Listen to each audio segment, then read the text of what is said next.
ऐसी वीडियो रोज देखने के लिए आप मेरे वीडियो को लाइक करें, इस पे कमेंट करें और अपने दोस्तों के साथ शेयर करें। और हाँ, अगर आप इस चैनल पे नए हैं तो इसे सब्सक्राइब करना ना भूलें। बाकी सारे कमरे के दरवाजे सालों से यूज न होने की वजह से या तो जम गए थे या तो उन दरवाजे की लकड़ियां पूरी तरह से गल चुकी थी। मगर एक कमरा था जिसके दरवाजे को देखकर ऐसा लग रहा था जैसे वो कमरा अभी भी इस्तेमाल किया जाता था। बाकी सारे कमरों के दरवाजे और दीवारों पर लगी दीमक और सीलन को देखते हुए इस कमरे का दरवाजा काफी अलग नजर आ रहा था। रोहित की हैरानी और भी ज्यादा तब बढ़ गई जब रोहित की नजर दरवाजे के नीचे पड़ी। दरवाजे के नीचे से कमरे के अंदर से आने वाली रोशनी साफ नजर आ रही थी। ऐसा लग रहा था जैसे कमरे के अंदर किसी ने लाइट ऑन रखी थी। तीनों बच्चों ने भी जब ये बात नोटिस किया तब तीनों बच्चे भी हैरान रह गए। उनको भी अजीब लगा ये देख कर के कमरे के अंदर से रोशनी कैसे आ रही थी, और वो भी सिर्फ इसी कमरे से। उनके मन में अब कई तरह के सवाल उठने लगे थे। वहीं रोहित भी मन ही मन यही सब सोच रहा था। आसपास के कमरे की हालत देखकर और पूरे के पूरे मकान की हालत देखकर ही अंदाजा लगाना बहुत मुश्किल था कि इस खतरनाक और पुरानी सी लगने वाली हवेली के अंदर कोई रहता भी होगा। दरवाजे के नीचे से आने वाली रोशनी को देखकर बच्चे एक दूसरे को देखकर चुप रहने का इशारा करने लगे। जब अनिका ने मुड़कर बच्चों की ओर देखा और कुछ कहने की कोशिश की तब बच्चों ने अनिका को भी इशारे से चुप रहने को कहा और दरवाजे की ओर इशारा करते हुए अनिका का ध्यान उस अजीब से दरवाजे की ओर खींचा चला गया। जब अनिका ने भी दरवाजे की ओर देखा तो अनिका काफी चौंक गई। धीरे धीरे अनिका ने अपने कदम उस दरवाजे की ओर आगे बढ़ाए। इससे पहले कि अनिका उस दरवाजे को खोलने की कोशिश करती, रोहित ने पीछे से आकर अनिका का हाथ पकड़ लिया और अनिका को चुप रहने का इशारा करते हुए अनिका को पीछे किया। रोहित ने ये सब इतनी तेजी से किया था कि अनिका को सोचने का वक्त नहीं मिला था। वो एकदम शांत हो गई थी। तभी रोहित ने धीरे से दरवाजे के लॉक पर अपना हाथ रखा और धीरे धीरे लॉक को घुमाना शुरू किया। रोहित एक हल्की सी आवाज नहीं होने देना चाहता था। अगर दरवाजे के पीछे कोई खतरनाक दुश्मन छुपा था तो रोहित अपने परिवार को नुकसान नहीं पहुंचाने देना चाहता था। इसलिए अनिका और तीनों बच्चों को अपने आप से और उस दरवाजे से दूर करते हुए रोहित ने धीमी आवाज में फुसफुसाते हुए कहा, अगर मैंने दरवाजा खोला और अंदर से कोई हमला करने की कोशिश करे तो तुरंत सिक्योरिटी गार्ड को अलर्ट कर देना और उन्हें चिल्ला चिल्ला के यहाँ इकट्ठा कर देना। दरवाजे से थोड़ा दूर रहो, ठीक है ना? अलेक्जेंडर अच्छी तरह से जानता था कि इस वक्त रोहित की बात मानने में ही पूरे परिवार की भलाई थी। इसलिए अलेक्जेंडर ने अपने पूरे परिवार का चार्ज लेते हुए अपने हाथों को हवा में लहराकर पूरे परिवार को दरवाजे से पीछे किया। रोहित ने धीरे धीरे दरवाजे का लॉक खोला। जैसे जैसे दरवाजा का लॉक खुलता जा रहा था, कमरे के अंदर से आने वाली रोशनी भी बढ़ती जा रही थी। रोहित ने धीरे से जब कमरे के अंदर जाकर देखा तो वो हैरान रह गया। पूरी तरह से बर्बाद हो चुकी गुलेरिया हवेली में जहां हर जगह सीलन, जंगली पेड़ पौधे, मलबा नजर आ रहा था, वहीं एक कमरा था जो बिल्कुल अच्छी तरह से सजाया गया था। कमरे का फर्नीचर और कमरे की लाइट्स, खिड़की पर लगे पर्दे को देखकर रोहित हैरान रह गया। रोहित के समझ में नहीं आ रहा था कि ये कैसे हो सकता था जब सालों पहले इस हवेली को छोड़ा जा चुका था और पूरे की पूरी हवेली की देखभाल करने वाला कोई नहीं था, तो यह एक अकेला कमरा इस तरह से कैसे सजाकर और संभाल कर रखा जा सकता था। रोहित बड़े ही ध्यान से धीरे धीरे अपने कदम कमरे के अंदर बढ़ाने लगा। कमरे में हर तरफ रोहित को किताबें ही किताबें नजर आ रही थी। रोहित ने धीरे धीरे कमरे के चारों ओर अपनी नजरें घुमाकर देखा तो उसे एहसास हुआ कि कमरे में कोई नहीं था। रोहित की हैरानी बढ़ती जा रही थी। धीरे धीरे रोहित के पीछे तीनों बच्चों के अंदर भी हिम्मत आने लगी। जब उन्होंने देखा कि उनके डैड किसी भी तरह के खतरे का अलार्म नहीं दिखा रहे थे तो बच्चे भी अनिका के साथ साथ धीरे धीरे कमरे के दरवाजे की तरफ अपने कदम बढ़ाने लगे। जब बच्चों ने कमरे की हालत देखी तो वो भी दंग रह गए। रोहित ने देखा कि कमरे के कोने में एक साइड टेबल पड़ा था जिस पर एक लैंप जल रही थी और नीचे एक किताब पड़ी थी। इसका मतलब साफ था कि अभी अभी यहाँ पर कोई इंसान मौजूद था। रोहित हमेशा ही जब अपने परिवार के साथ होता था तो परिवार की सुरक्षा के लिए अपने साथ एक छोटी सी गन जरूर रखता था जिसके बारे में खुद बच्चे भी नहीं जानते थे। जब रोहित ने देखा कि कमरे में कुछ ही देर पहले कोई शख्स मौजूद था, तो फिर जरूर रोहित और उसके परिवार के आने की आहट सुनकर वह शख्स कहीं छुप गया था। तो रोहित ने अपने शर्ट के अंदर छुपी बंदूक निकालकर अपने हाथ में पकड़ ली। रोहित ने ट्रिगर को मजबूती से अपनी उंगलियों के बीच पकड़ लिया। बच्चे भी रोहित के हाथ में बंदूक देखकर हैरान रह गए। इससे पहले कि रोहित को बंदूक निकालता हुआ देखकर रिया कुछ कह पाती, अलेक्जेंडर ने रिया का मुंह पकड़ लिया और आर्यन ने इशारे से रिया से कहा कि वो कुछ न बोले। रोहित भी काफी ज्यादा अलर्ट हो गया था और काफी सावधानी से रोहित ने कमरे को हर तरफ से तलाशा, मगर वहाँ कोई नजर नहीं आ रहा था। तभी रोहित की नजर कमरे के कोने में एक खुली खिड़की पर पड़ी। रोहित जब उस खिड़की के पास गया तो अब रोहित को एहसास हुआ कि वो खिड़की आधी खुली थी और खिड़की से लगकर एक बड़ा सा बरगद का पेड़ हवेली के आंगन में नजर आ रहा था।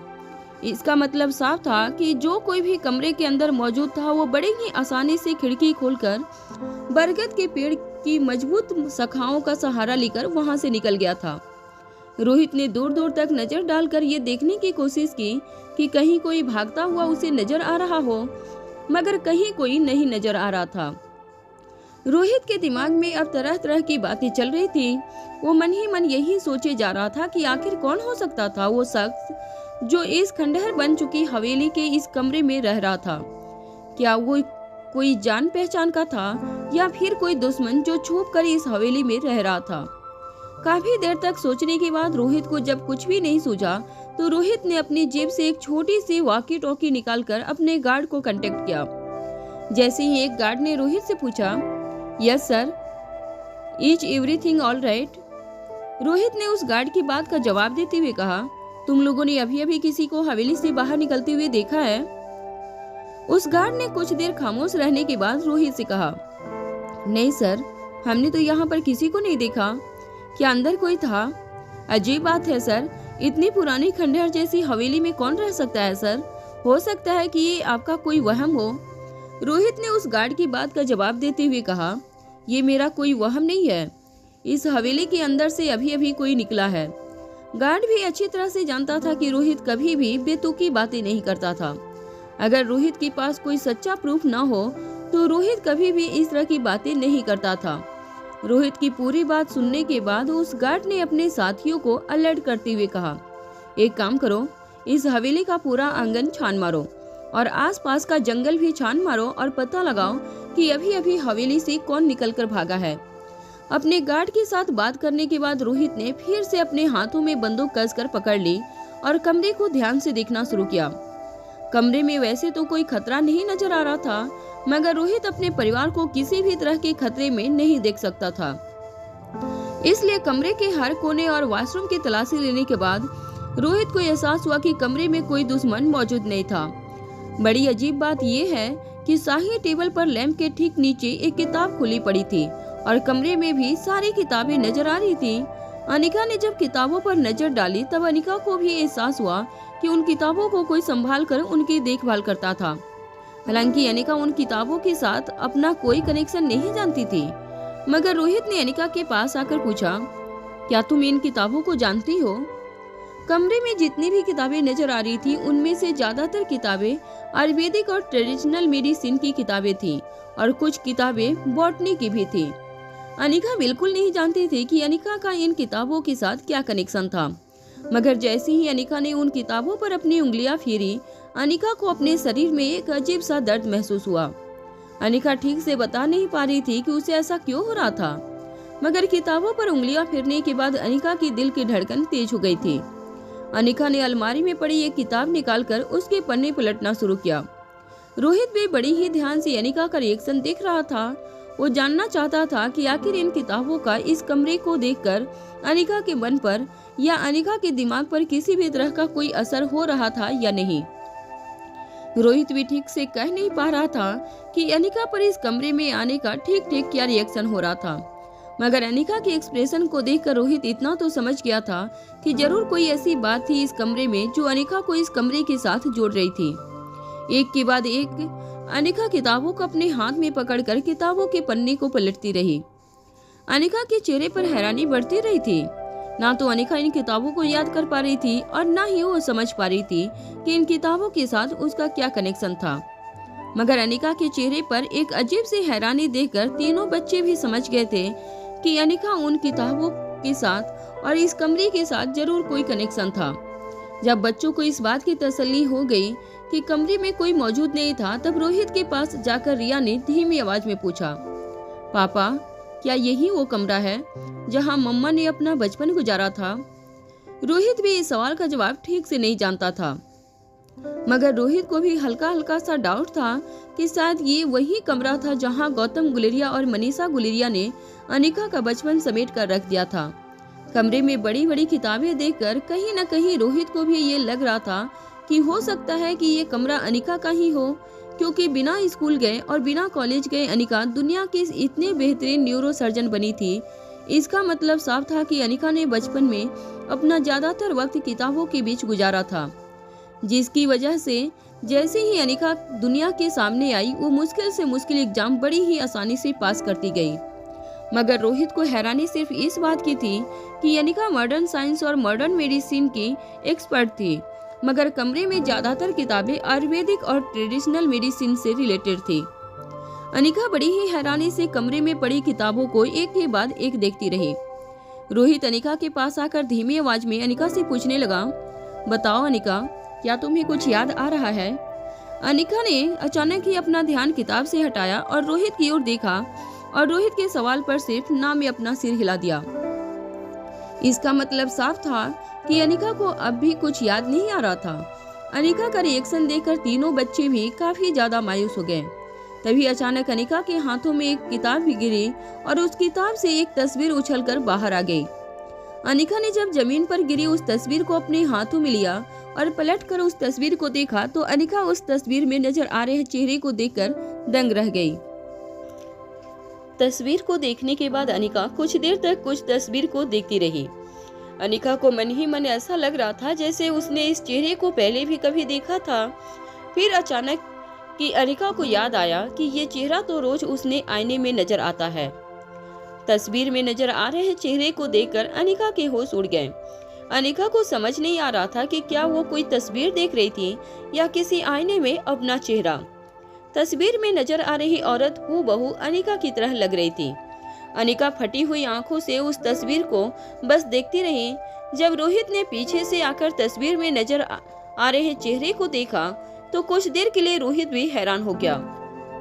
फिर अपने मन ही मन रोहित ने कुछ सोचने के बाद धीरे से अनिका के हाथों से वो तस्वीर अपने हाथ में ले ली और उस तस्वीर में नजर आ रही औरत की ओर इशारा करते हुए अनिका से कहा, क्या तुम इस तस्वीर को पहचानती हो? अनिका को समझ नहीं आ रहा था कि रोहित उसे इस तरह का सवाल क्यों पूछ रहा था।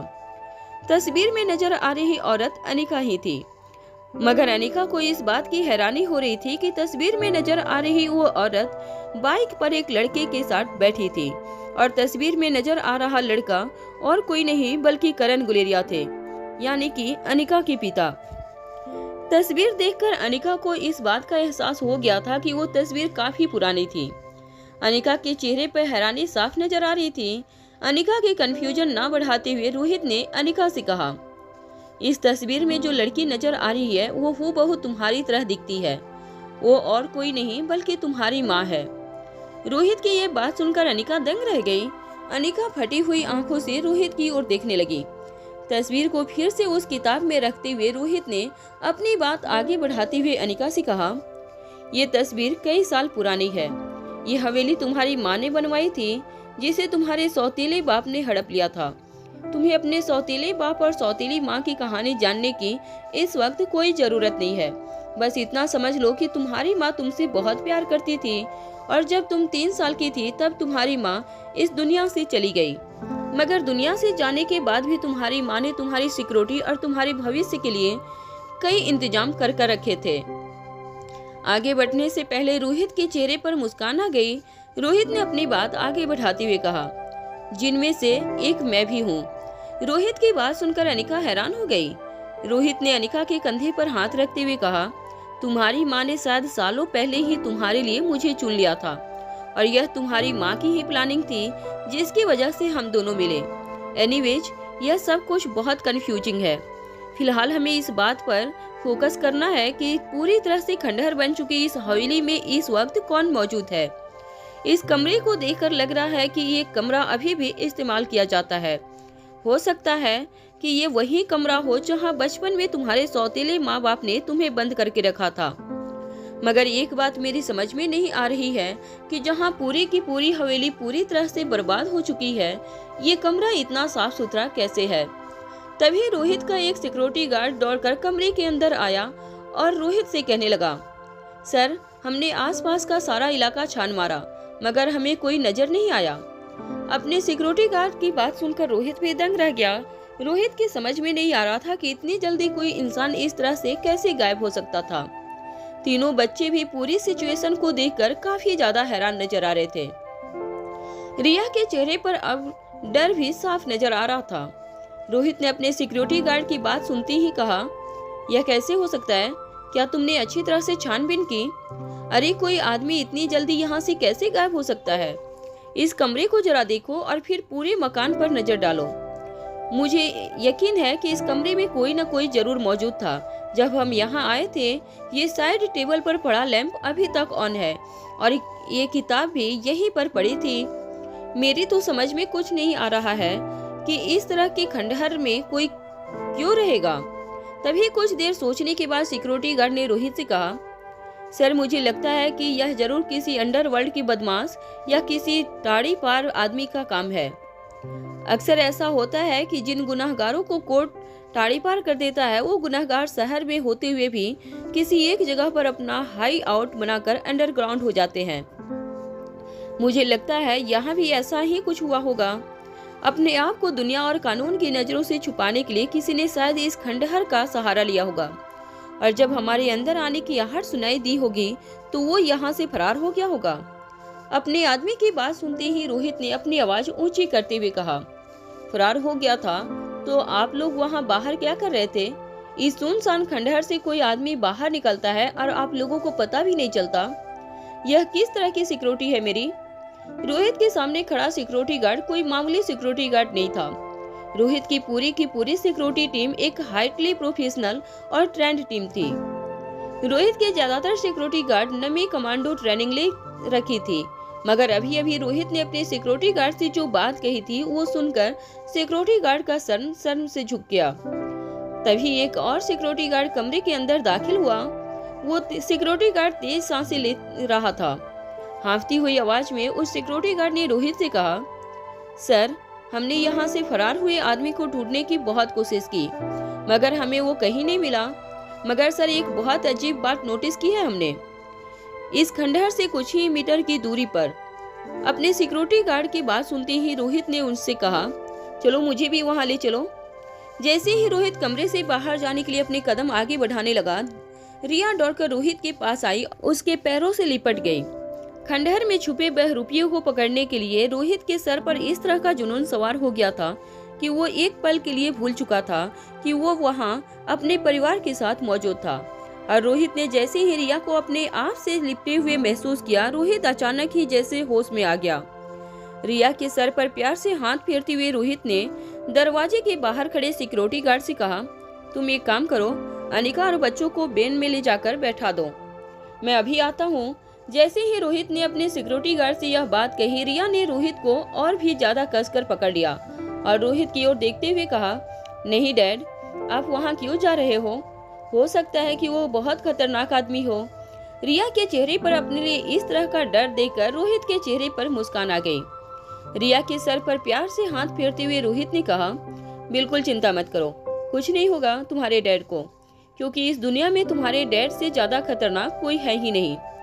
ये कहने के बाद रोहित और रिया दोनों एक साथ मुस्कुराने लगे। अनिका बस हैरान होकर कभी रोहित को देखती तो कभी कमरे में रखी किताबों को देखती।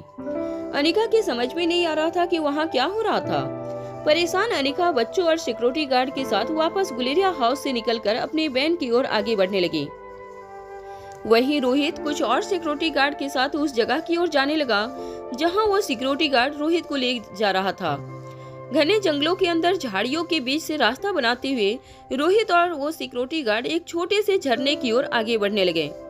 झरने पर पहुंचते ही रोहित ने देखा कि रोहित के कुछ सिक्योरिटी गार्ड पहले से ही वहां पर पहरा दे रहे थे। झरने से लगातार पानी का फोर्स बह रहा था, जिसकी आवाज काफी तेज थी और रोहित को सब कुछ काफी धुंधला धुंधला नजर आ रहा था। तेज झरने की आवाज से रोहित ने अपनी आवाज ऊंची करते हुए अपने सिक्योरिटी गार्ड से पूछा, क्या हुआ? क्या अजीब बात है यहाँ? उस सिक्योरिटी गार्ड ने भी अपनी आवाज तेज करते हुए रोहित से कहा, सर यहाँ पर देखिए, झरने के आसपास की जमीन पर काफी पानी हमेशा बहता रहता है, जिसकी वजह से जमीन पर काफी कीचड़ हो गया था। मगर रोहित ने जब अपने पास एक बड़े से कीचड़ वाली जमीन पर नजर डाली तो रोहित दंग रह गया। एक बड़ा सा एच मार्क नजर आ रहा था। रोहित और रोहित के सिक्योरिटी गार्ड अच्छी तरह से जानते थे कि इस तरह का मार्क कब बनता था। इस तरह का मार्क तभी बनता था जब एक हेलीकॉप्टर ऐसी जगह पर लैंड करता था। हेलीकॉप्टर के निशान देखकर रोहित के होश उड़ गए। यह पहली बार नहीं था जब रोहित के इर्द गिर्द इस तरह के हेलीकॉप्टर का निशान देखा था। हेलीकॉप्टर का निशान देखकर रोहित की सांसें तेज हो गई थी। उसे समझ नहीं आ रहा था कि वो कौन सा ताकतवर दुश्मन था जो हर घड़ी हर समय रोहित और उसके परिवार का पीछा कर रहा था। यहाँ तक कि रोहित ने सोचा था कि अपने बच्चों और अनिका के साथ मनाली आकर कुछ दिनों के लिए वो अपनी सारी परेशानियां और दिल्ली में छुपे उसके सारे दुश्मनों से दूर चला जाएगा। मगर मनाली में अभी रोहित और अनिका ने कदम भी नहीं रखा था कि दुश्मन के निशान रोहित तक पहुंच गए थे। रोहित का चीफ सिक्योरिटी गार्ड अच्छी तरह से जानता था कि इस तरह के निशान रोहित ने पहले भी कई बार देखे थे। उस चीफ सिक्योरिटी गार्ड ने रोहित के पास आकर कहा, सर आप बिल्कुल फिक्र मत कीजिए, यह जो कोई भी दुश्मन है वो बहुत जल्द पकड़ा जाएगा। मैं अभी पता लगाता हूँ कि मनाली के आसमानों में पिछले आधे घंटे में कितने हेलीकॉप्टरों ने उड़ान भरी थी। उसके बाद सभी की अच्छी तरह से जांच करूंगा और मुझे यकीन है कि बहुत जल्द आपका दुश्मन आपके सामने होगा। रोहित के चीफ सिक्योरिटी गार्ड को अपने आप पर काफी कॉन्फिडेंस था। वो जानता था कि मनाली एक छोटा सा शहर था और मनाली के आसमानों में हेलीकॉप्टर का इस तरह से दिखना कोई आम बात नहीं थी। इसलिए सिक्योरिटी एजेंसी में अपने कॉन्टेक्ट की मदद लेकर चीफ सिक्योरिटी ऑफिसर को यह यकीन था कि वो बहुत जल्द उस इंसान तक पहुंच जाएगा जिसने यहाँ से हेलीकॉप्टर में उड़ान भरी थी। चीफ सिक्योरिटी ऑफिसर के चेहरे पर इतना कॉन्फिडेंस देखकर रोहित ने कहा, तुम सोच रहे हो इतना आसान नहीं है इस अनजान दुश्मन को ढूंढना। चीफ सिक्योरिटी ऑफिसर ने जैसे ही रोहित की यह बात सुनी, उसके चेहरे पे एक हल्की सी मुस्कान आ गई। उसे लगा कि उसका बॉस ये समझ नहीं पा रहा था कि मनाली में उड़ने वाले हेलीकॉप्टर्स को ट्रेस करना कितना आसान था। तभी रोहित ने एक ऐसी बात कही कि आसपास खड़े सारे के सारे सिक्योरिटी ऑफिसर्स दंग रह गए। रोहित ने अपने बगल में खड़े चीफ सिक्योरिटी ऑफिसर से कहा, तुम यही सोच रहे हो ना कि मनाली जैसे शहर में ज्यादा हेलीकॉप्टर ज्यादा आसमान में दिखाई देते, इसलिए यह आसानी से ट्रेस किया जा सकता है कि अभी अभी यहाँ से कौन सा हेलीकॉप्टर आसमान की ओर उड़ान भर रहा था। चीफ सिक्योरिटी ऑफिसर और बाकी सारे सिक्योरिटी ऑफिसर यही सोच रहे थे, मगर उन्हें यह समझ नहीं आ रहा था कि आखिर रोहित अपने मन में क्या सोच रहा था। तभी रोहित ने अपने चीफ सिक्योरिटी ऑफिसर से कहा, यह जगह उस खंडहर से तकरीबन ज्यादा से ज्यादा 50 मीटर की दूरी पर है। तभी चीफ सिक्योरिटी ऑफिसर ने हाँ में अपना सर हिला दिया। रोहित ने इसके बाद चीफ सिक्योरिटी ऑफिसर से पूछा, एक हेलीकॉप्टर जब उड़ान भरता है तब कम से कम उस हेलीकॉप्टर के उड़ान भरने की आवाज 500 मीटर तक फैलती है। क्या तुम लोगों को ऐसी कोई आवाज सुनाई दी? रोहित की बात सुनकर सारे के सारे ऑफिसर दंग रह गए। वो भी इस बात को लेकर काफी हैरान हो गए थे कि कुछ ही मीटर की दूरी पर होने के बावजूद वहां से किसी हेलीकॉप्टर के उड़ने की आवाज उनके कानों पर नहीं पड़ी थी। और वो सभी लोग ये बात अच्छी तरह से जानते थे कि काफी मॉडर्न और सोफिस्टिकेटेड हेलीकॉप्टर होने के बावजूद ऐसा हो ही नहीं सकता था कि किसी हेलीकॉप्टर के टेक ऑफ की आवाज कुछ ही मीटर दूर खड़े लोगों के कानों पर ना पड़े। रोहित अच्छी तरह से जान चुका था कि उसका अनजान दुश्मन काफी खतरनाक और पावरफुल था, मगर रोहित की समझ में यह नहीं आ रहा था कि अगर दुश्मन रोहित और उसके परिवार को नुकसान पहुंचाना चाहता था तो आखिर दुश्मन इतना पावरफुल और ताकतवर होने के बावजूद सामने क्यों नहीं आ रहा था, और वो यह बताता क्यों नहीं था कि उसे क्या चाहिए था। रोहित खुद भी यह बात अच्छी तरह से जानता था कि अब दुनिया में वो अकेला ऐसा इंसान था जिसे पता था कि V16 पावर ड्रग और कहीं नहीं बल्कि अनिका की रगों में खून बनकर दौड़ रहा था। मगर अनिका के साथ जो कुछ भी हुआ था और दुश्मन इस वक्त रोहित और उसके परिवार के साथ जो कुछ भी कर रहा था वो भी 16 पावर ड्रग से रिलेटेड था, तो जरूर दुश्मन भी 16 पावर ड्रग हासिल करने के लिए अनिका पर और रोहित पर हमला करने की कोशिश करता। मगर ये दुश्मन बस छुपकर अनिका और रोहित पर निगरानी रख रहा था, मगर वो ना ही हमला कर रहा था और ना ही ये जानने की कोशिश कर रहा था कि भी 16 पावर ड्रग कहाँ है। कुछ देर तक रोहित और उसके सिक्योरिटी गार्ड बस यूं ही कंफ्यूज होकर आसमान में देखने लगे। तभी जंगल की ओर से एक सिक्योरिटी गार्ड दौड़ता हुआ आया और रोहित की ओर देखकर कहने लगा, सर, रिया बेबी कह रही है उन्हें बहुत डर लग रहा है वेन में, वो बार बार आपको बुलाने की बात कर रही है। रोहित ने कमरे में रिया का चेहरा देख लिया था। रिया के चेहरे पर इससे ज्यादा डर उसने पहले कभी नहीं देखा था। रोहित भी जानता था कि इस वक्त उसका उसके परिवार के साथ होना बहुत जरूरी था। इसलिए रोहित ने अपने चीफ सिक्योरिटी ऑफिसर की ओर देखकर कहा, तुम लोग अपनी छानबीन जारी रखो, पता करने की कोशिश करो कि यहाँ पर अगर कोई हेलीकॉप्टर था तो अचानक कहाँ गायब हो गया। रोहित ने इंस्ट्रक्शन देने के बाद सारे के सारे सिक्योरिटी गार्ड वापस रोहित के साथ वेन की ओर आगे बढ़ने लगे। जब रोहित अपने वेन के अंदर दाखिल हुआ तो रोहित ने देखा कि रिया के चेहरे पर काफी घबराहट नजर आ रही थी और अलेक्जेंडर और आर्यन भी काफी हैरान नजर आ रहे थे। बच्चों का मूड ठीक करने के लिए रोहित ने वैन में दाखिल होते ही रिया को गले लगाते हुए कहा, अरे घबराने की कोई बात नहीं है, कोई छोटा मोटा चोर था जो हमारी आवाज सुनकर कमरे से भाग गया। हमारे सिक्योरिटी गार्ड ने उसे पकड़ लिया तो वो रोने लगा और कहने लगा कि उसे बहुत भूख लगी थी, इसलिए वो घर में घुस आया था। रोहित की यह बात सुनते ही रिया ने राहत की सांस ली। रिया ने अपनी मासूम और प्यारी सी आवाज में रोहित से पूछा, बेचारा वो चोर क्या सचमुच बहुत भूखा था? क्या आपने उसे खाना दिया? रोहित ने रिया के सर पर हाथ फेरते हुए कहा, हाँ, मैंने उसे खाना भी दिया और उसे यह भी कह दिया कि अगर उसे आइंदा कभी भूख लगे तो हमारे होटल जाकर खा लिया करे, मगर इस तरह से लोगों के घरों पर चोरियां न करें। अपने पापा की ये बात सुनकर रिया ने रोहित को गले लगा लिया। रिया तो रोहित के इस झूठ को पकड़ नहीं पाई और अपने पापा की सारी बात मानकर काफी खुश हो गई। मगर आर्यन और अलेक्जेंडर दोनों अच्छी तरह से जानते थे कि रोहित जो कुछ भी कह रहा था वो झूठ था। उस घर में जरूर कोई अजीब बात थी। रोहित जिस चोर की बात कर रहा था वो इतना बेवकूफ नहीं हो सकता था कि ऐसे खंडहर जैसे दिखने वाले घर में वो चोरी के इरादे से घुसे, और खासकर खाना चुराने के लिए। उस घर को देखकर ही कोई भी आदमी समझ सकता था कि उस घर के अंदर कोई नहीं रहता था। फिर कोई चोर खाना चुराने के लिए उस घर के अंदर कैसे दाखिल हो सकता था?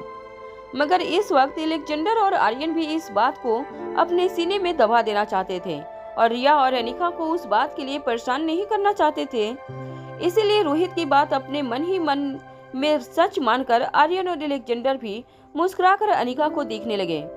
रोहित और अनिका की वैन कुछ ही देर में होटल पैराडाइज इंटरनेशनल पहुंची। जैसे ही रोहित की वैन होटल पैराडाइज इंटरनेशनल के गेट पर पहुंची तब उस वैन को वहीं रोक दिया गया। रोहित हैरान हो गया। उसकी समझ में नहीं आ रहा था कि आखिर होटल पैराडाइज इंटरनेशनल के गेट पर रोहित के वैन को रोकने की किसमें हिम्मत थी।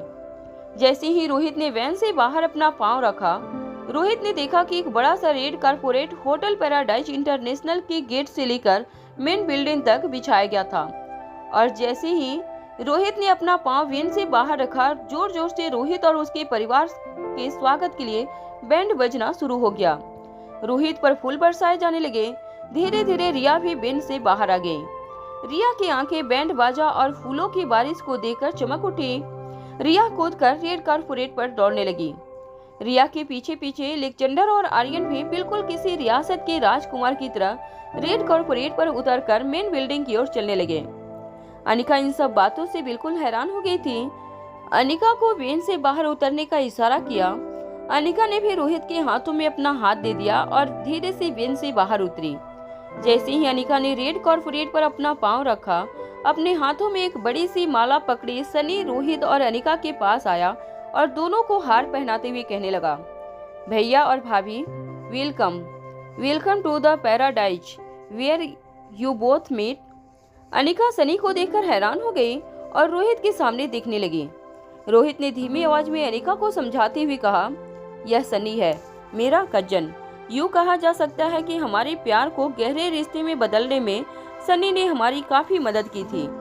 बैंड बाजे की आवाज में अनिका को वैसे भी रोहित की बातें ठीक से सुनाई नहीं दे रही थी, मगर इतना अनिका समझ गई थी कि सनी भी परिवार का ही एक हिस्सा था। इसलिए बिना ज्यादा सोचे समझे बैंड बाजी के साथ साथ रोहित और अनिका बिल्कुल किसी रियासत के राजा और रानी की तरह रेड कारपोरेट पर चलकर अपनी होटल पैराडाइज इंटरनेशनल की ओर कदम बढ़ाने लगे। सनी चेहरे से काफी ज्यादा खुश नजर आ रहा था। दिल्ली चले जाने के बाद रोहित ने सनी को होटल पैराडाइज इंटरनेशनल की जिम्मेदारियां सौंपी थी। वैसे तो सनी पूरा दिन गेम खेलने के ऊपर नहीं आता था, मगर जब से रोहित ने सनी के कंधों पर जिम्मेदारियां सौंपी थी, सनी काफी हद तक मैच्योर हो चुका था। अब वो रिलेशनशिप और रिश्तों की भी अहमियत अच्छी तरह से समझने लगा था।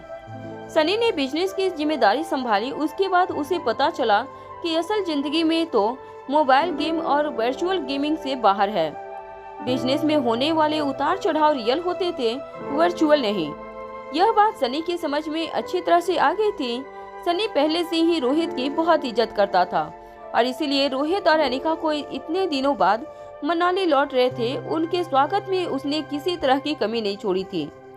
बैंडबाजी के साथ साथ रेड कारपोरेट पर कदम रोहित और अनिका पर फूल बरसाए जा रहे थे। बैंड बाजा वालों को अपने हाथों के इशारा करते हुए सनी नाच नाच कर अपने कदम आगे बढ़ा रहा था। तभी अचानक नाचते गाते सनी के कंधों पर रोहित ने जोर से अपना एक हाथ रखा और उसे अपने पास खींचते हुए कहा, तुम क्या हमारी दोबारा शादी करवाने वाले हो? पर इस तरह का इंतजाम तो आजकल शादियों में भी नहीं किया जाता। रोहित के इस बात का जवाब देते हुए सनी ने कहा, भैया मेरे लिए लाइफ में 2 ही बार सबसे बड़ी खुशी के दिन हुए हैं। एक तो सचमुच जिस दिन आपकी और अनिका भाभी की शादी हुई थी वो दिन था, और एक आज का दिन है जब आप इतने वक्त बाद वापस होटल पैराडाइज इंटरनेशनल पधारे हो। आज का दिन मेरे लिए बेहद खुशी का दिन है और आप यूँ समझ लीजिए आपकी और भाभी की दोबारा शादी हो रही है, और फिर इस दुनिया में शादी से बेहतर कोई बंधन भी तो नहीं है। मैं तो कहता हूँ हर शादीशुदा कपल को हर दिन अपनी मैरिज एनिवर्सरी मनानी चाहिए। सनी की बातें सुनकर रोहित काफी हैरान हो गया। सनी जो कभी अपनी गेमिंग की दुनिया से बाहर नहीं निकलता था और उसके मुंह से कभी गेमिंग के अलावा कोई बात नहीं निकलती थी, वो आज इस तरह की मैच्योर बातें कर रहा था। ये देखकर रोहित हैरान हो गया। रोहित ने फिर से सनी का कॉलर पकड़ा और कहा, अबे तू ये सब बातें कब से करना सीख गया? मैंने तेरे भरोसे पर यहाँ का बिजनेस छोड़ा था, तेरा ध्यान बिजनेस में है या और कहीं लग गया? रोहित की बात सुनकर सनी के चेहरे पर हल्की सी मुस्कान आ गई। सनी ने अपना चेहरा एक तरफ झुका लिया और सनी के गाल लाल हो गए। सनी का इस तरह का रिएक्शन देखकर रोहित ने फिर से सनी को कॉलर से पास खींचते हुए कहा, अबे वो ये तू शर्मा क्यों रहा है? हुआ क्या है तेरे साथ? किसी तरह रोहित की मजबूत ग्रिप से अपने आप को छुड़ाते हुए सनी फिर से बैंडबाजी वालों की धुन में नाचते गाजते हुए अपने कदम मेन बिल्डिंग की ओर आगे बढ़ाने लगा। रोहित और अनिका एक दूसरे को देखकर सनी के इस बर्ताव पर हैरान थे। हालांकि अनिका के चेहरे पर जो हैरानी थी वो इस बात को लेकर थी कि आखिर सनी कौन था और इस तरह का रिएक्शन क्यों दे रहा था। वहीं रोहित सनी के अजीब से बर्ताव को देखकर हैरान था। कुछ ही देर में नाचता गाता सनी मेन बिल्डिंग के कॉरिडोर पर जा पहुंचा। जब अनिका और रोहित वहां पहुंचे तो रोहित ने देखा कि एक 22-23 साल की बेहद एक खूबसूरत लड़की जिसने होटल यूनिफॉर्म पहन रखी थी, वो अपने हाथों में मलाई लिए रोहित और अनिका के स्वागत के लिए खड़ी थी। जैसे ही रोहित और अनिका होटल के मेन गेट पर पहुंचे, उस लड़की ने दोनों के गले में मलाई डालते हुए कहा, वेलकम सर, वेलकम मैडम। आज हमारे पूरे स्टाफ के लिए बेहद खुशी का दिन है कि आप दोनों ने अपने पर्सनल वेकेशन के लिए हमारी होटल को चुना है, और मैं और हमारी होटल का पूरा स्टाफ आपसे वादा करते हैं कि आपका ये फैमिली वेकेशन बेहद सक्सेसफुल होगा, और हम उम्मीद करते हैं कि हमारी वजह से आपको यहाँ पर कभी कोई तकलीफ ना आए। उस लड़की की आवाज बड़ी मीठी थी और वो बड़े ही प्यार से रोहित और अनिका का वेलकम कर रही थी। उस लड़की की आवाज सुनकर सनी का चेहरा और भी ज्यादा चमक गया था। उस लड़की ने रोहित और अनिका और तीनों बच्चों को वेलकम करते हुए अपने हाथ के इशारे से उसे होटल लॉबी के अंदर आने को निमंत्रण दिया। रोहित, अनिका और तीनों बच्चे धीरे धीरे होटल लॉबी में अपने कदम आगे बढ़ाने लगे। होटल लॉबी में मौजूद सारे गेस्ट भी हैरान होकर रोहित और अनिका के परिवार को देखने लगे। अब तक होटल के बाकी गेस्ट इतना तो जान चुके थे कि इतना शानदार स्वागत जरूर किसी वीवीआईपी या पॉलिटिशियन के परिवार का किया जा रहा था, मगर बहुत कम लोग जानते थे कि जो कपल अपने परिवार के साथ इस वक्त होटल पैराडाइज इंटरनेशनल में आया था वो और कोई नहीं बल्कि उस होटल का मालिक और देश का सबसे बड़ा बिजनेस टाइकून रोहित मारवा था। वो लड़की जिसने रोहित और अनिका का स्वागत किया था वो अनिका और रोहित के साथ साथ बच्चों को होटल लॉबी की एलिवेटर के पास ले गई। रोहित के सिक्योरिटी गार्ड को एक एक करके कमरा अलॉट किया गया। प्रेसिडेंशियल स्वीट के नीचे 2 फ्लोर सिर्फ रोहित के सिक्योरिटी गार्ड के लिए अलॉट किए गए थे। वो लड़की बड़ी ही सोफिस्टिकेटेड तरीके से रोहित और उसके पूरे परिवार को एस्कॉर्ट कर रही थी, जबकि उस लड़की के ठीक बगल में खड़े सनी के चेहरे की मुस्कुराहट कम होने का नाम नहीं ले रही थी। लिफ्ट में एंटर होते ही रोहित ने सनी को लिफ्ट के अंदर पकड़ लिया और अपने पास खींचते हुए कहा, कौन है ये लड़की? सच बताना, वरना इतना मारूंगा कि तू मोबाइल पर गेम तो क्या, मोबाइल पर किसी को फोन करने के लायक भी नहीं रहेगा। रोहित की धमकी सुनते ही सनी का चेहरा शर्म के मारे झुक गया और फिर अटकती हुई आवाज में सनी ने रोहित के कानों के पास आकर कहा, इसका नाम शर्मिला है। सनी के चेहरे पर गुलाबी रंग देखते हुए रोहित ने फिर से सनी का कॉलर पकड़ते हुए धीमी आवाज में कहा, उसका नाम शर्मिला है? मगर तुम्हें क्यों इतनी शर्म आ रही है? अपने चेहरे की ओर देखो, बिल्कुल लाल पड़ चुका है किसी बंदर की तरह। तुम इस तरह से उसका नाम क्यों ले रहे हो? हालांकि लिफ्ट में मौजूद बाकी लोगों को रोहित और सनी के बीच में चल रही बातें सुनाई नहीं दे रही थी, मगर कहीं न कहीं शर्मिला को इतना तो पता चल गया था कि जरूर दोनों भाई उसी के बारे में बात कर रहे थे। सनी ने फिर से अपना कॉलर सीधे करते हुए रोहित के पास जाकर कहा, रोहित के कानों में धीरे से कहा, अरे भैया ऐसी कोई बात नहीं है, हमारी होटल में काम करती है, अभी कुछ ही दिनों पहले अपॉइंट हुई है, मगर मैं इतना कह सकता हूँ कि शी इज वन ऑफ और बेस्ट एम्प्लॉय। काफी समझदार लड़की है और काफी टैलेंटेड भी। रोहित भी अच्छी तरह से ऑब्जर्व कर रहा था कि सनी कुछ जरूरत से ज्यादा ही उसकी तारीफ कर रहा था। रोहित ने भी अपनी आवाज धीमी करते हुए सनी से कहा, अभी तुम बहुत छोटे हो, इन सब बातों पे ध्यान देने की कोई जरूरत नहीं है, तुम बिजनेस पर फोकस करो। रोहित भी कहीं न कहीं सनी की टांग खींच रहा था, मगर सनी ने रोहित की बातों को सीरियस लेते हुए बड़ी ही इनोसेंटली रोहित की हर बात का जवाब देते हुए कहा, हाँ भैया, मैं अब बिजनेस में पूरी तरह से फोकस करूंगा। आप जानते नहीं, शर्मिला ने मुझसे कहा कि वो मेरे साथ मिलकर होटल पैराडाइज इंटरनेशनल को सिर्फ मनाली की नहीं बल्कि इस देश की सबसे फेमस और पसंदीदा होटल में शामिल करेगी। अरे शर्मिला ने तो बहुत सारी रिसर्च भी की है अपनी होटल के बारे में। वो कहती है अगर हमने इस होटल के इंटीरियर में और नए कस्टमर्स को अट्रैक्ट करने के लिए कुछ स्कीम लॉन्च किए तो देखते ही देखते दुनिया भर के लोग हमारी होटल की ओर अट्रैक्ट होंगे। फिलहाल जो लोग मनाली घूमने आते हैं वो हमारी होटल पसंद करते हैं, लेकिन एक दिन ऐसा आएगा जब लोग हमारी होटल को पसंद करेंगे और मनाली सिर्फ इसलिए आएंगे क्योंकि हमारी होटल मनाली में है। सनी का इस तरह का ओवर कॉन्फिडेंस देखकर रोहित ने अपने माथे पर अपना हाथ रख दिया और सनी से कहा, प्लानिंग करना और स्ट्रेटजी बनाना बहुत अच्छी बात होती है, मगर एम्बिशन इतना भी ऊंचा नहीं होना चाहिए कि शुरू करने से पहले ही इंसान को पता हो कि वो मंजिल तक नहीं पहुंच पाएगा। देखो, हमारी होटल सिर्फ और सिर्फ अपनी सर्विस और अपने पुराने क्लाइंट्स के भरोसे पर टिकी है। मनाली में आए टूरिस्ट को सबसे बेहतरीन स्टे देना हमारा काम है और उसी पर फोकस होना चाहिए। पैसे कम करके अलग अलग लोगों को बेवकूफ बनाने की स्कीम लॉन्च करके कस्टमर को अट्रैक्ट करना हमारी स्टाइल नहीं है और ना ही हमें जरूरत है उसकी। रोहित की बातें कुछ हद तक शर्मिंदा सुन पा रही थी, मगर शर्मिला अपनी लिमिटेशन अच्छी तरह से जानती थी। वो जानते थे कि रोहित मारवा के साथ डायरेक्टली बात करना उसके अधिकारों में नहीं था और ना ही अभी वो इतनी पुरानी एम्प्लॉय हुई थी कि वो इस तरह की हिम्मत कर पाती। जैसे ही लिफ्ट टॉप फ्लोर पे आकर रुकी, लिफ्ट का दरवाजा खुला और एक एक करके रोहित, अनिका और तीनों बच्चे लिफ्ट से बाहर आए। लिफ्ट के बाहर कॉरिडोर में आते ही रिया ने अपने दोनों हाथ हवा में लहराते हुए कहा, yeah this is my favourite vacation stay. Riya अपने दोनों हाथों में लहराते हुए प्रेसिडेंशियल स्वीट के इर्द गिर्द चक्कर लगाने लगी। टॉप फ्लोर पर 2 प्रेसिडेंशियल स्वीट बने थे और रिया को अच्छी तरह से याद था कि एक प्रेसिडेंशियल स्वीट में रिया और अनिका ठहरे थे। उसी वक्त ठीक सामने वाली स्वीट में रोहित और आर्यन रुके हुए थे।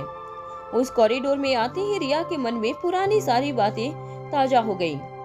रिया ने आर्यन को दोनों कंधों से पकड़कर कहा, क्या तुम्हें याद है कि हम चुपके चुपके इसी कॉरिडोर में मिलकर मम्मा और डैड को मिलाने की प्लानिंग किया करते थे।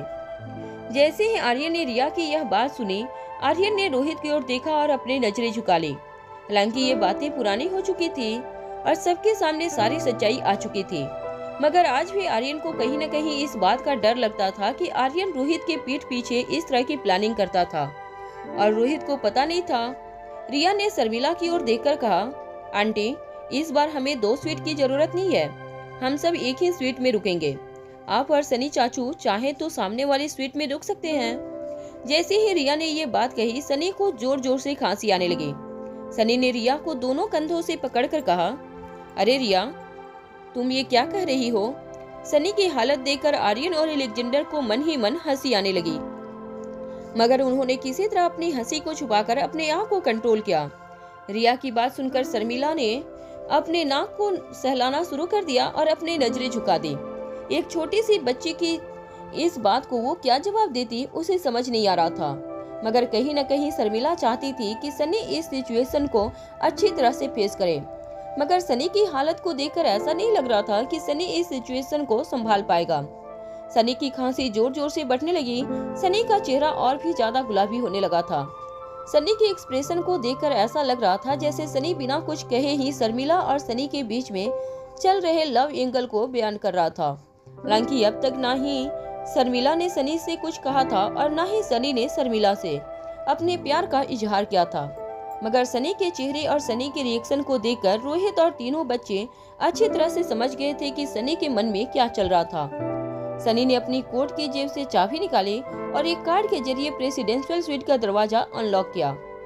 अपने हाथ के इशारे से रोहित और उसके पूरे परिवार को अंदर वेलकम करते हुए सनी ने कहा, भैया, ये स्वीट आप अच्छी तरह से जानते हैं कि सिर्फ आप ही के लिए साल के 365 दिन रिजर्व रहता है। ये स्वीट हम किसी भी गेस्ट को अलॉट नहीं करते। मैं अच्छी तरह से जानता हूँ कि आप पिछली बार यहाँ जब आए थे तब आपकी जिंदगी कुछ और ही थी और अब आप अपने पूरे परिवार के साथ यहाँ पर आए हैं, मगर आपके अधूरे परिवार और पूरे परिवार के बीच हमने इस कमरे की सजावट को कोई नुकसान नहीं होने दिया। ये कमरा जैसा था वैसा ही आज आपको वापस सौंप रहा हूँ। उस वक्त मैं इसी कमरे में आपका भाई बनकर रहता था और आज इस होटल का चीफ मैनेजर होने के नाते मेरा ये फर्ज बनता है कि आपके वेकेशन स्टे में आपको किसी भी तरह की तकलीफ ना पहुंचे, उसका मैं खास ख्याल रखूंगा। अचानक ही सनी के मुंह से इस तरह की समझदारी भरी बातें सुनकर रोहित को यकीन नहीं हो रहा था कि ये वही सनी था जो दिन रात गेम खेलते रहता था और लाख मना करने पर भी कभी न पढ़ाई पर ध्यान देता था और न ही बिजनेस सीखने पर कोई ध्यान देता था। मगर आज सनी की ऐसी मैच्योर बातें सुनकर रोहित को लगने लगा था कि सनी के हाथों में होटल पैराडाइज इंटरनेशनल की जिम्मेदारियां सौंपकर उसने कोई गलत फैसला नहीं लिया था। रोहित की पीठ थपथपाते हुए अचानक ही रिया ने रोहित से कहा, नोट बेट डैड, चाचू तो बहुत अच्छी बातें करने लगे हैं। मुझे लगता है कि अब हमें चाचू की शादी करवा देनी चाहिए। जैसे ही रिया ने ये बात कही, सनी के गले से फिर से जोर जोर से खांसी निकलने लगी। एम्बेरसमेंट की वजह से शर्मिला की गाल भी पूरी तरह से लाल हो चुका था। उसे समझ नहीं आ रहा था कि सनी इस तरह से क्यों रिएक्ट करके सबके सामने अपने दिल के इमोशन ऑब्वियस कर रहा था। शर्मिला ने 2 मास्टर की डाइनिंग टेबल पर रखते हुए कहा, sir, I will take your leave now. Please enjoy your family time with us. मैंने होटल के कुछ स्टाफ सिर्फ आप ही के सर्विस के लिए लगा रखे हैं, मगर फिर भी आपको किसी भी चीज की जरूरत हो तो प्लीज मुझे ऑर्डर कर दीजिएगा, आपका काम हो जाएगा। शर्मिला की मैच्योरिटी और उसके बाद उसके काम करने का तरीका देखकर रोहित भी काफी इम्प्रेस हो चुका था। इतनी बातों में सनी ने एक बात बिल्कुल सही कही थी कि शर्मिला सचमुच काफी टैलेंटेड लड़की थी और गेस्ट के साथ किस तरह से बात करनी चाहिए ये उसे अच्छी तरह से आता था। रोहित ये भी जानता था कि होटल इंडस्ट्री के तहजीब और बात करने के तरीके पर कितना फोकस होना चाहिए, इंटरनेशनल क्लाइंट के साथ किस तरह से बात की जानी चाहिए। ये बात होटल के स्टाफ को आना बहुत जरूरी था और शर्मिला में वो सारी खूबियां थी जो इंटरनेशनल गेस्ट को खुश करने के लिए इस पोस्ट में होना चाहिए। रोहित ने शर्मिला की ओर देखकर मुस्कुराकर कहा, थैंक यू, बस इतना ख्याल रखिएगा कि मेरे सिक्योरिटी गार्ड के अलावा इस फ्लोर पर और कोई नहीं आना चाहिए। रोहित की बात सुनने के बाद शर्मिला ने मुस्कुराकर अपना सर झुकाया और फिर सनी की ओर देखकर कहा, सर, मेरी शिफ्ट पूरी होने का वक्त हो गया है, क्या मैं इजाजत ले सकती हूँ? जैसे ही सनी ने शर्मिला की ये बात सुनी, सनी के चेहरे की मुस्कान गायब हो गई। रोहित सनी के चेहरे को देखकर ये समझ गया था कि सनी को बिल्कुल अच्छा नहीं लग रहा था, क्योंकि शर्मिला कुछ ही पलों में उससे दूर होना चाहती थी। आखिर शर्मिला होटल की स्टाफ थी और होटल के स्टाफ की हर 8 घंटे में ड्यूटी चेंज हुआ करती थी। ऐसा लग रहा था जैसे सनी अपने दिल पर पत्थर रख लिया था। और फिर बड़ी ही भारी आवाज में सनी ने शर्मिला से कहा, okay, you may go now, मगर कल जल्दी आना। इससे पहले कि शर्मिला अपने कदम आगे बढ़ाती, शर्मिला ने जैसे ही सनी की ये बात सुनी, उसने अपने आगे बढ़ते हुए कदम रोक लिए और सनी की ओर हैरानी से देखते हुए कहा, क्यों सर, मेरी शिफ्ट तो 11 बजे शुरू होती है, क्या कोई काम है? रोहित फिर से हैरानी से सनी की ओर देखने लगा। सनी ने अपने चेहरे के हाव भाव बदलते हुए अपने माथे पर अपना एक हाथ मारते हुए कहा, अरे हाँ, मेरा मतलब है 11 बजे टाइम पर आ जाना। शर्मिला ने फिर से अपना सर झुकाकर बड़ी ही पोलाइटली सनी से कहा, सर, आप तो अच्छी तरह से जानते हैं कि मैं कभी लेट नहीं होती, कल भी वक्त से 15 मिनट पहले ही आ जाऊंगी। उसके बाद शर्मिला ने रोहित की ओर देखकर कहा, have a good day sir. Sharmila बड़ी ही पोलाइटली कमरे से बाहर निकल गई। शर्मिला के जाने के बावजूद सनी शर्मिला को बस जाते हुए देख रहा था। सनी की आंखों के सामने चुटकी बजाते हुए रोहित ने कहा, ओ मिस्टर, कहाँ खो गए हो तुम? ये सब क्या चल रहा है? ये मत भूलो कि वो हमारी होटल की स्टाफ है और तुम तो अच्छी तरह से जानते हो कि सर्विस इंडस्ट्रीज में काम कर रही लड़कियों की एक बहुत बड़ी यूनियन है। अगर तुम्हारी कंप्लेन कर दी शर्मिला ने तो। इससे पहले कि रोहित अपनी बात आगे बढ़ाता, सनी ने अपना मुंह खोल दिया और अपने ही मुंह पर हाथ रखते हुए रोहित से कहा, अरे भैया, ये कैसी बातें कर रहे हो? मैं क्या आपको उस तरह का इंसान नजर आता हूँ? मैं तो सचमुच शर्मिला से। इससे पहले कि सनी आगे कुछ बोल पाता, सनी ने अपने ही मुंह पर अपने दोनों हाथ दबा दिए। मगर सनी जो बोलने से पहले ही रुक गया था, वो बात रोहित ने सुन ली थी और रोहित के पास खड़े तीनों बच्चों ने भी सनी की बात सुन ली थी। सनी की बात सुनते ही रोहित की आंखों में गुस्सा छा गया। रोहित की आंखों में गुस्सा देखकर सनी के चेहरे का रंग उड़ गया। सनी बड़ी बड़ी आंखों से अपने भाई की ओर देखने लगा और वो जानता था कि अगर रोहित को गुस्सा आ जाए तो वह क्या कर सकता था। धीरे धीरे अपने कदम पीछे लेते हुए सनी ने रोहित से कहा, नहीं, मेरा मतलब है भैया, वो बहुत टैलेंटेड लड़की है ना, तो मुझे सच्ची उससे काफी उम्मीदें हैं कि वो हमारे होटल का नाम रोशन करेगी, वो हमारा बिजनेस बढ़ाने में हमारी मदद करेगी, वगैरह वगैरह। रोहित ने भी तभी कड़क आवाज में सनी से कहा, बात होटल और बिजनेस तक रहे तो वही अच्छा है, अगर बात वगैरह वगैरह तक पहुंची तो तुम नहीं जानते, मैं तुम्हारा हाथ पांव वगैरह वगैरह मार मार कर सुझा दूंगा। रोहित की बातें सुनकर सनी के चेहरे पर घबराहट काफी ज्यादा बढ़ गई थी। तीनों बच्चे भी रोहित और सनी को आमने सामने देखकर एक पल के लिए घबरा गए थे। ऐसा लग रहा था जैसे रोहित सचमुच ही सनी से काफी नाराज था। मगर फिर अचानक ही रोहित के चेहरे पर मुस्कान आ गई और रोहित ने सनी के पीठ थपथपाते हुए कहा, लड़की अच्छी है, मगर ये मत समझना कि तुम इस होटल के मालिक के भाई हो, इसलिए लड़की तुमसे खुश हो जाएगी। टैलेंटेड लड़की है, इंडिपेंडेंट है, अपने पैरों पर खड़े रहना जानती है। उसे हासिल करना है तो तुम्हें प्रूव करना होगा कि तुम भी उसके लायक हो, ना कि पूरा दिन गेम खेल खेल कर उसे ये बताओ कि तुम मोबाइल पर गेम खेलने में कितने बड़े चैंपियन हो। रोहित और सनी की बातें सुनकर तीनों बच्चे भी जोर जोर से हंसने लगे। तभी अचानक बच्चों की हंसी में रोहित को अनिका की हंसी सुनाई दी। रोहित अनिका की हंसी सुनकर चौंक गया। रोहित के कानों पर जब अनिका के हंसने की आवाज पड़ी तो रोहित चौंक कर अनिका की ओर देखने लगा। अनिका के हाथों में एक बड़ा सा टैबलेट था जिसमें आर्यन और रिया की खींची हुई एक तस्वीर नजर आ रही थी। आर्यन ने जब रिया का पिंक फ्रॉक पहना था तब रिया ने जबरदस्ती आर्यन की तस्वीरें खींची थी। जब अनिका ने आर्यन को रिया के कपड़े पहने हुए देखा तब अनिका की हंसी छूट गई। रोहित धीरे धीरे चलकर अनिका के पास आया और जैसे ही अनिका को महसूस हुआ कि रोहित उसके बगल में खड़ा था, अनिका बिल्कुल शांत हो गई। हालांकि अनिका के चेहरे से हंसी पूरी तरह से गायब नहीं हुई थी। रोहित ने जब उस बड़े से टैबलेट में आर्यन की वो तस्वीर देखी तब रोहित हैरान होकर अनिका की ओर देखने लगा। रोहित ने अनिका से पूछा, वैसे तो ये तस्वीर सचमुच बहुत फनी है, मगर क्या तुम्हें इस तस्वीर के बारे में कुछ याद है? आर्यन को वैसे भी काफी एम्बेरसमेंट हो रही थी क्योंकि अनिका ने सबके सामने वो तस्वीर ढूंढ निकाली थी। एलेक्जेंडर उस तस्वीर के बारे में कुछ नहीं जानता था, मगर आज पहली बार अलेक्जेंडर ने जब वो तस्वीर देखी थी तब अलेक्जेंडर हैरान होकर आर्यन को देखने लगा। आर्यन ने अपने दोनों हाथ जेब में डाले और यहाँ वहाँ देखने लगा, मगर तीनों बच्चों को इस वक्त इस बात की भी काफी क्यूरियोसिटी थी कि क्या उसकी मम्मा को सचमुच ये तस्वीर याद भी थी या नहीं। अनिका ने उस तस्वीर की ओर इशारा करते हुए रोहित से कहा, नहीं, बस आर्यन को इस तरह देखकर मुझे जरा सी हंसी आ गई। वैसे इस फ्रॉक में आर्यन काफी अच्छा लग रहा है। जैसे ही आर्यन ने अपनी मम्मा की ये बात सुनी, आर्यन ने अपना सिर झुका लिया और रिया की ओर बड़ी बड़ी आंखें दिखाते हुए मन ही मन रिया से कहने लगा, तुम्हें क्या जरूरत थी इस तरह की तस्वीर खींचने की? देखो, इतने साल बाद इस तस्वीर की वजह से मुझे कितनी एम्बेरसमेंट हो रही है। आर्यन की हालत देखकर रिया के चेहरे पर बड़ी सी मुस्कान आ गई। अनिका ने अपनी बात आगे बढ़ाते हुए आर्यन से पूछा, वैसे ये फ्रॉक तुमने क्यों पहनी थी?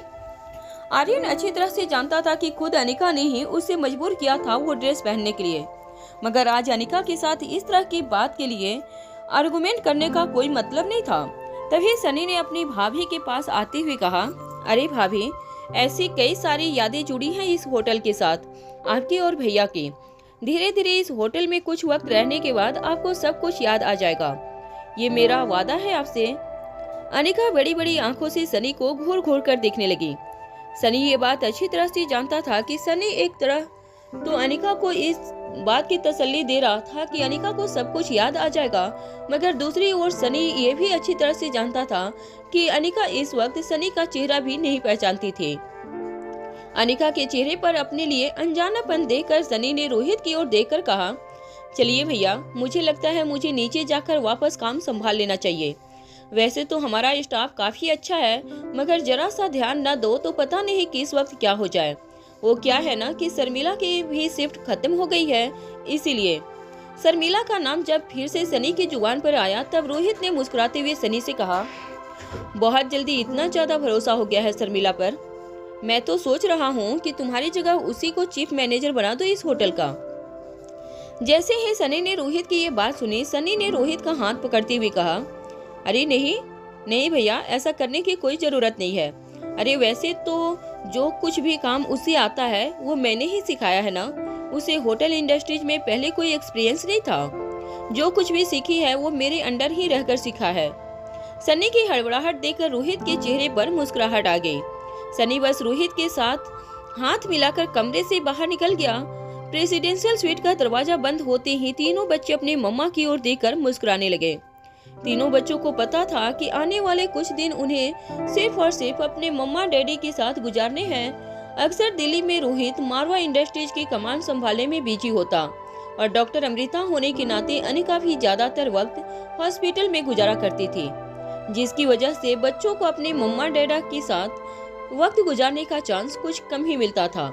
मगर अब तीनों बच्चे जानते थे कि अगले कुछ दिनों तक पढ़ाई से दूर, दिल्ली शहर से दूर और बिजनेस हॉस्पिटल से दूर उनके पेरेंट्स कुछ दिनों के लिए सिर्फ और सिर्फ अपने बच्चों के साथ वक्त गुजारा करेंगे। वहां दूसरे दिन फिर से Shreya Guleria group of company की हेड ऑफिस आ पहुंची। श्रेया ने काफी एलिगेंट फॉर्मल सूट बूट पहन रखा था, मगर श्रेया के बाल काफी बिखरे हुए नजर आ रहे थे। आंखों के नीचे का मस्करा भी पूरी तरह से गालों पर फैल चुका था। शायद श्रेया खुद भी ये बात नहीं जानती थी कि तैयार होने के बाद जब वो अनजाने में ही अपने आंसू बहाती थी, तब उसकी आंखों से काजल उतरकर उसके गालों पर फैल जाता था। श्रेया को ऐसी हालत में ऑफिस आता हुआ देखकर बाकी का स्टाफ हैरान होकर एक दूसरे को देखने लगा। श्रेया बस अपना सिर झुकाकर अपने आप से बड़बड़ाती हुई अपनी केबिन की ओर चली गई। जैसे ही श्रेया अपने केबिन के दरवाजे के अंदर गई, मारिया भी अपने हाथों से कुछ फाइल पकड़कर केबिन की ओर चली गई। आकाश के चेयर पर बैठने के बाद श्रेया अपने नाखून चबाने लगी। ऐसा लग रहा था जैसे श्रेया ये सोच रही थी कि उसे ऑफिस आकर क्या करना था। तभी मारिया श्रेया के केबिन के दरवाजे पर आकर खड़ी हो गई और दरवाजा नॉक करते हुए कहने लगी, मे आई कम इन मैडम। श्रेया ने जैसे ही मारिया को दरवाजे पर खड़ा देखा, श्रेया ने इशारा करके मारिया को अंदर आने को कहा। अंदर आने के बाद मारिया ने दरवाजा बंद कर लिया और अपने हाथों से फाइल लेकर श्रेया के डेस्क के पास पहुंच गई। श्रेया के टेबल पर सारी फाइलें रखने के बाद मारिया ने श्रेया से कहा, मैडम, मैंने आपसे कहा था ना, हमारे ज्यादातर क्लाइंट्स हमें छोड़कर मारवा ग्रुप ऑफ इंडस्ट्रीज के पास गए हैं, मगर हमें वो सारे ऑर्डर्स वापस मिल चुके हैं। हालांकि बड़े अफसोस की बात है कि मारवा ग्रुप ऑफ इंडस्ट्रीज हमारी ही प्रोडक्ट्स पर अपना ठप्पा लगाकर आगे उन्हें बेचेगी। मैंने मार्केट रिसर्च की है मैडम, इसमें उनका करोड़ों का नुकसान भी हो सकता है। मेरी तो समझ में नहीं आ रहा है कि कोई बिजनेसमैन अपना ही नुकसान करवाने पर क्यों तुला हुआ है। श्रेया बड़ी बड़ी आंखों से मारिया की बात समझने की कोशिश कर रही थी। मारिया ने तभी अपनी आवाज आगे बढ़ाते हुए कहा, मैडम, मैं कई सालों से इस कॉर्पोरेट इंडस्ट्रीज में हूँ, मगर आज से पहले मैंने ऐसी बिजनेस स्ट्रेटजी पहले कभी नहीं देखी। नंबर 1 की पोजीशन पर वापस पहुंचने का इतना बड़ा जुनून मैंने कभी किसी बिजनेसमैन के अंदर नहीं देखा। इतनी सारी रिसर्च करने के बाद मैं इतना तो जरूर कह सकती हूँ कि अपना ही नुकसान करने के बावजूद मारवा ग्रुप ऑफ इंडस्ट्रीज हमसे इतना बड़ा स्टॉक सिर्फ इसलिए ले रही है क्योंकि वो नंबर 1 की पोजीशन वापस हासिल करना चाहते हैं और हमें वो नंबर 1 की पोजीशन से पीछे धकेलना चाहते हैं।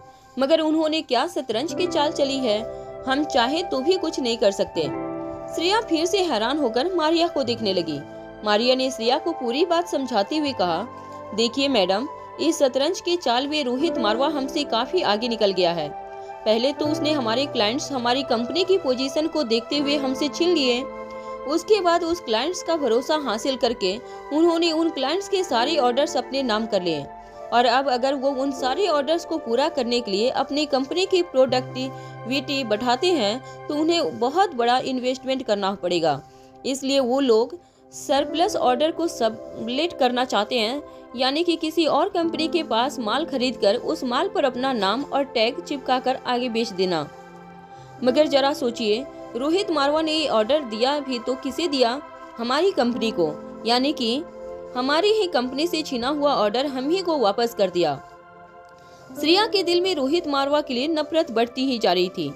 वहाँ श्रेया और मारिया अंदर इस तरह की बिजनेस प्लानिंग से कैसे बचा जाए इस बारे में सोच रहे थे। वहीं बाहर श्रेया को लेकर एक अलग ही माहौल बन गया था। सारे एम्प्लॉयर्स आपस में बातें कर रहे थे। एक 55 साल का आदमी जिसने गुलेरिया ग्रुप ऑफ इंडस्ट्रीज में अपनी जिंदगी के 30 साल गुजारे थे, उसने अपने साथी से कहा, पिछले 30 सालों से मैंने इस कंपनी के कई उतार चढ़ाव देखे हैं, मगर आज ऐसा लगता है कि इस कंपनी को बचाना नामुमकिन है। पिछले 30 सालों में मेरे मन में एक बार भी ये ख्याल नहीं आया कि ये कंपनी छोड़कर मैं किसी और कंपनी से जुड़ जाऊं, मगर आज ऐसा लगता है कि इस कंपनी के बस अब कुछ ही दिन बच गए हैं। जल्द से जल्द हमें दूसरी नौकरी देख लेनी चाहिए। जिस आदमी ने यह बात कही थी वो गुलेरिया ग्रुप ऑफ इंडस्ट्रीज का काफी पुराना वफादार एम्प्लॉय था।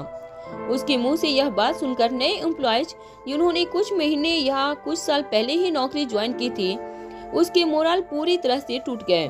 वो अच्छी तरह से जानते थे कि उनके सीनियर उनसे जो कह रहे थे वो कहीं न कहीं बिल्कुल सच था। श्रेया की हालत सभी लोगों ने अपनी आंखों से देखी थी। सब लोग ये भी जानते थे कि श्रेया पेशे से बिजनेस के बारे में कुछ नहीं जानती थी। श्रेया एक डांसर थी और श्रेया एक जमाने में बहुत बड़ी डांसिंग सेंसेशन थी। ये बात भी पूरी की पूरी बिजनेस फेटर्निटी अब तक जान चुकी थी। कहीं न कहीं सभी लोग एक डांसर को इतनी बड़ी पोजीशन पर देखकर काफी नाराज थे। गुलेरिया ग्रुप ऑफ इंडस्ट्रीज के साथ उनका भी फ्यूचर जुड़ा हुआ था और श्रेया के हाथों में अब उन्हें अपना फ्यूचर अंधकार में नजर आ रहा था। तभी एक सीनियर एग्जीक्यूटिव ने श्रेया का बीच बचाव करते हुए कहा, अरे ऐसी बात नहीं है, ये बिजनेस है। अगर इस बिजनेस में कुछ साल निकाले जाएं तो ये बिजनेस चलाने वाले को तरीके खुद ही सिखा देता है। बत्तख का बच्चा जब अंडे से बाहर निकलता है तब उसे पता नहीं होता कि वह तैरना पहले से जानता है। पानी में छलांग लगाने के बाद ही उसे इस बात का एहसास होता है कि वो तैरना जानता है। और फिर जरा इस एंगल से भी तो सोचिए, जब करण गुलेरिया ने ये कंपनी की शुरुआत की थी तब वो भी तो बिजनेस के बारे में कुछ नहीं जानते होंगे, मगर देखते ही देखते अपनी सूझबूझ से और धीरे धीरे बिजनेस में बड़े एक्सपीरियंस से उन्होंने इतना बड़ा एम्पायर खड़ा कर दिया। ये मत भूलिएगा कि आकाश ने भी जब इस कंपनी की बागडोर अपने हाथों में संभाली थी तब वो भी एक कम उम्र का एक्सपीरियंस लड़का था, मगर हम सबने देखा है कि कंपनी को ज्वाइन करने के बाद उसने क्या चमत्कार किए थे। इस तरह से श्रेया को डिमोरलाइज करना अच्छा नहीं होगा, और सिर्फ इसलिए कि वो एक बहुत अच्छी डांसर है ये कोई जरूरी नहीं कि जो बिजनेस चलाना नहीं सीख पाएगी। उस आदमी की पूरी बात सुनने के बाद एक दूसरे सीनियर एग्जीक्यूटिव ने उस बात का जवाब देते हुए कहा, चलो भाई, तुम्हारी बात मान लेता हूँ, तुम्हारे सारे लॉजिक बिल्कुल सही हैं, मगर जहां बात आई एक्सपीरियंस की, तो एक्सपीरियंस जुटाने के लिए श्रेया को कुछ साल गुजारने होंगे। मगर मेरा कहना तो ये है कि क्या कुलेरिया ग्रुप ऑफ इंडस्ट्रीज के पास उतने साल हैं? और इस वक्त कंपनी की जो पोजीशन है, आने वाले 3-4 महीने में अगर कंपनी में कोई चमत्कार नहीं हुआ तो कंपनी एक के बाद एक बड़े बड़े घाटे करती जाएगी और उन घाटों से बाहर निकलना बेहद मुश्किल हो जाएगा। देखते ही देखते इतना बड़ा एम्पायर पल भर में धराशायी हो जाएगा। अरे मैंने बड़े बड़े राजाओं को रंग बनते हुए देखा है। इतना कहने के बाद उस आदमी ने आगे बताया, एक जमाने में आयुर्वेदिक मेडिसिन और ट्रेडिशनल फार्मेसी में कल्याण शास्त्री बहुत बड़ा नाम हुआ करता था। ऐसा माना जाता था कि कल्याण शास्त्री की शास्त्रीय फार्मास्यूटिकल देश की ही नहीं बल्कि दुनिया की टॉप मोस्ट फार्मास्यूटिकल कंपनी बन जाएगी। मगर आज देखो, बेटे के गुजरने के कुछ ही महीनों बाद पूरी की पूरी कंपनी पर ताला लग गया। कल्याण शास्त्री अपना मानसिक संतुलन घुमा बैठा और उसी पागलपन और जुनून के चलते उसने एक के बाद एक ऐसे डिसीजन लिए कि कंपनी को एक के बाद एक बड़े बड़े झटके खाने पड़े और इन झटकों से कंपनी कभी उबर नहीं पाई। एक साथ हजारों लोग बेरोजगार हो गए थे। तुम्हें पता है ना, उन दिनों कितने सुसाइड केस बढ़ गए थे। ये मत भूलो कि एक नौकरी पर कई जिंदगियां टिकी होती है, कई परिवार के फ्यूचर टिके होते हैं और हर कंपनी के कंधे पर यह बोझ होता है कि उन्हें उन सारे परिवारों की उम्मीदों पर खरा उतरना है। और कंपनी का हेड होने के नाते ये सारी जिम्मेदारियां एक प्रेसिडेंट की है। अब हमें यह देखना है कि हजारों परिवारों की उम्मीदों के ऊपर श्रेया खरी उतर पाएगी या नहीं। हमें प्रैक्टिकल डिसीजन लेना चाहिए, क्योंकि बात जहां इमोशन से जुड़ी हो वहां फैसले इमोशंस से नहीं बल्कि दिमाग से लेने चाहिए।